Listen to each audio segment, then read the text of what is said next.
Welcome to episode 98 of Gods and Heroes of Ancient Greece. My name is MyLinda Butterworth, and today we continue with the tales of Troy and the story of the Death of Hector. Nearer and nearer came Achilles, awful and splendid as Ares himself. On his right shoulder quivered his lance with a shaft of ash, and his brazen weapons blazed about him like the rising sun. When Hector saw him, he trembled against his will, and turned toward the gate.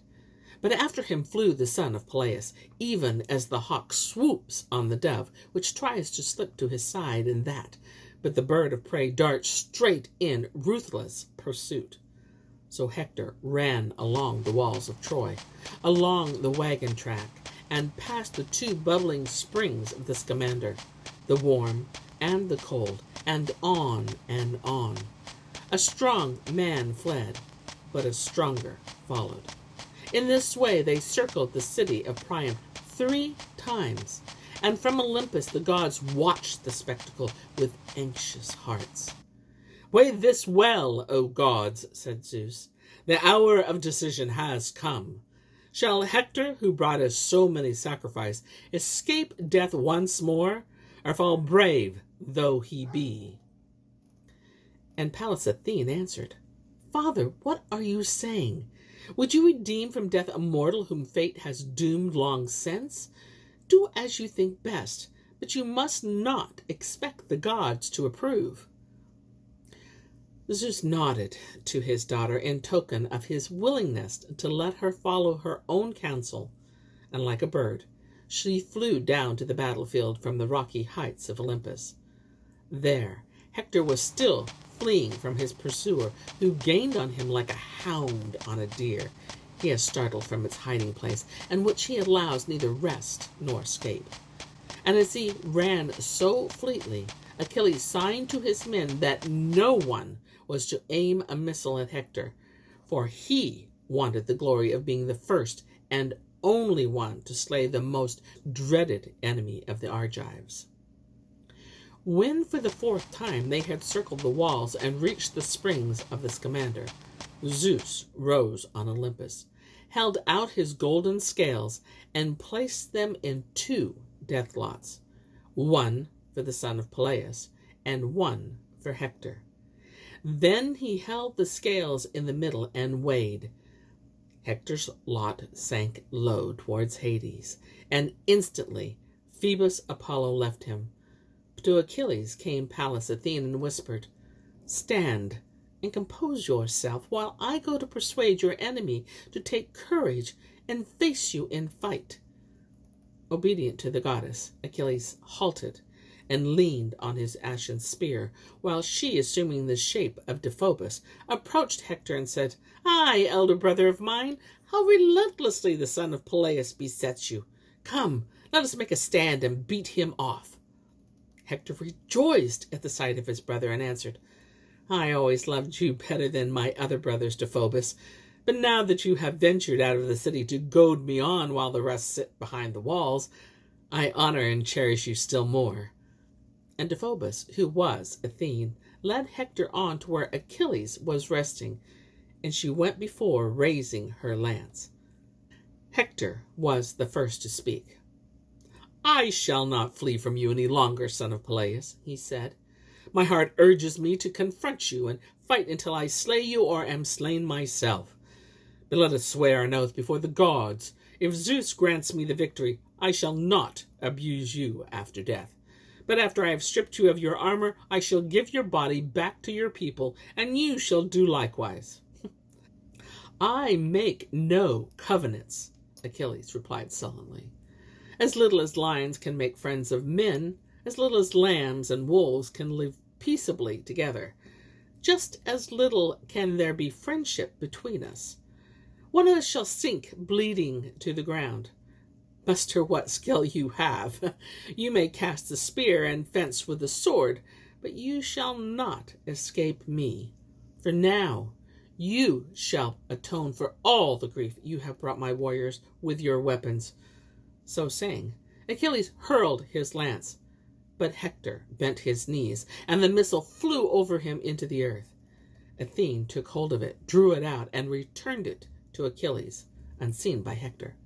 And now Hector posed his lance and cast angrily. It struck the shield of Achilles, but rebounded from the bronze. Then Hector, in despair, looked back for his brother Deiphobus, for he had no other lance.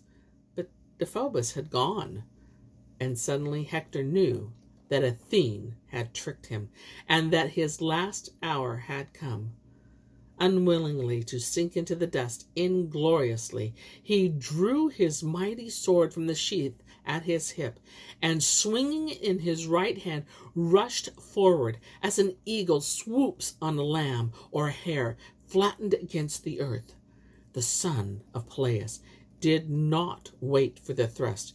He, too, swung forward, covering himself with his shield. The plumes on his helmet fluttered, and the spear he brandished in his right hand was bright as a star. Carefully, he steadied Hector to find a place where he could deal him a wound. From head to foot, he was protected with the shining armor he had taken from Patroclus. There was only one small opening where shoulder and neck join at the collarbone.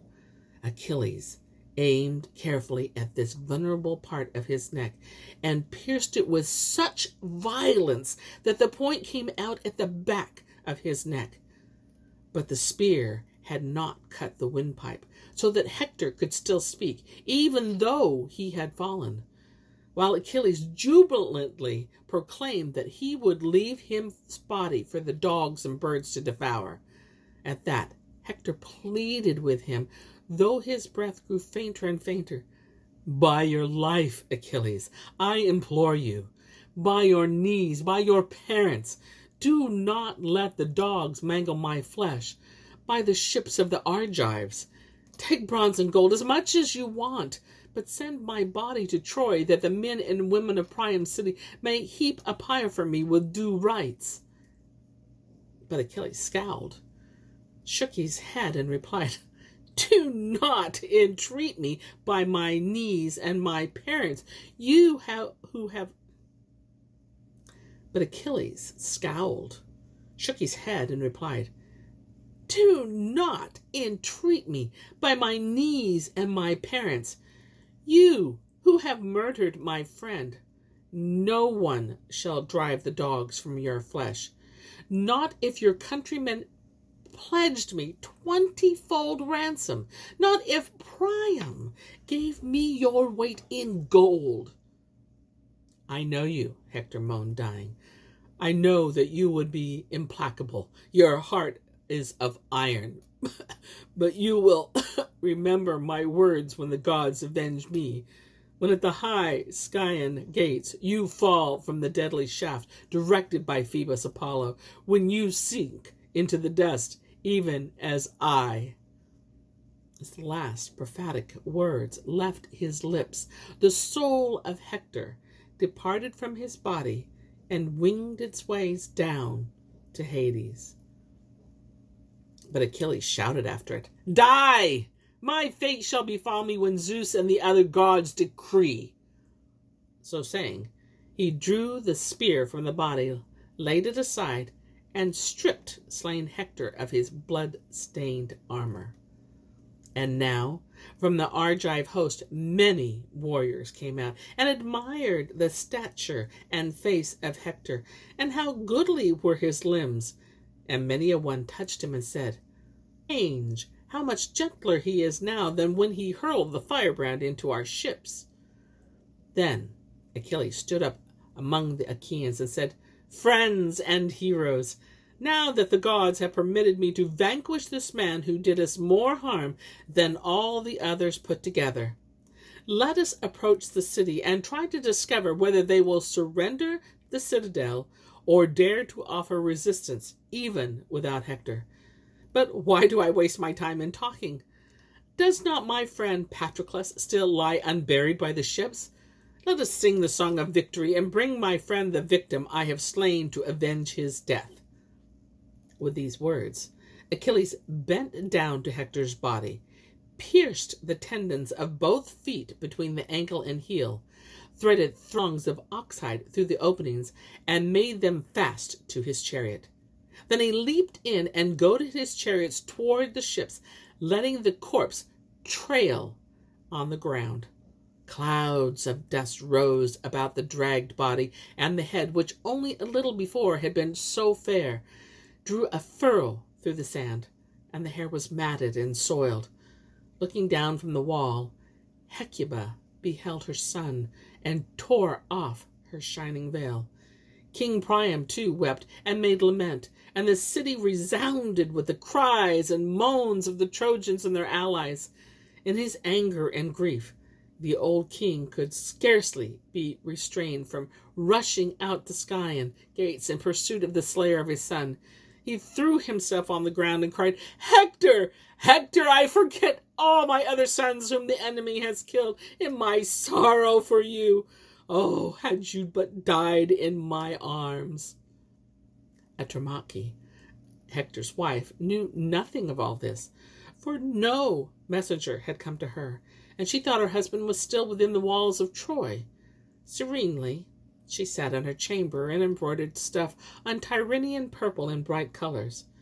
She had just bidden one of her handmaids set a great tripod on the fire to prepare a warm bath for Hector's return when she heard moans and wails from the tower. Her heart full of dark forebodings, she cried, "Alas! I fear that Achilles has cut my husband off from his men, for Hector is so brave that he also rushes ahead of all the rest." Her heart beating painfully, she ran through the palace, climbed to the tower, and looked down over the wall, saw the horses of the son of Peleus dragging her husband's body, bound to the victor's chariot over the plain. Andromache fainted, and her kinsmen caught her in their arms. From her head fell her precious array, the frontlet and band and the veil Aphrodite had given her on her wedding day. When she regained consciousness, she sobbed and cried in broken tones, "Hector! Hector! You ill-fated as I, both of us born to sorrow. Lonely and sad shall I sit in my house, a widow with a little son who has no father, who grows up with lowered eyes, his lashes wet with tears.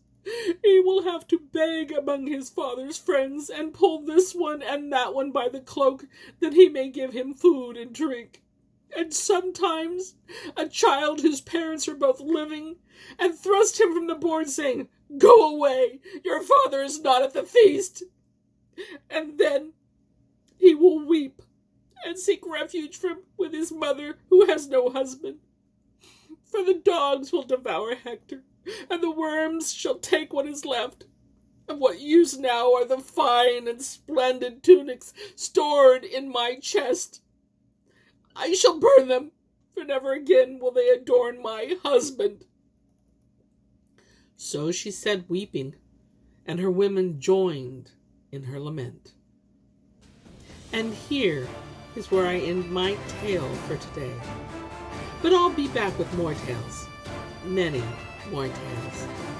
Until then, my friends, enjoy the journey.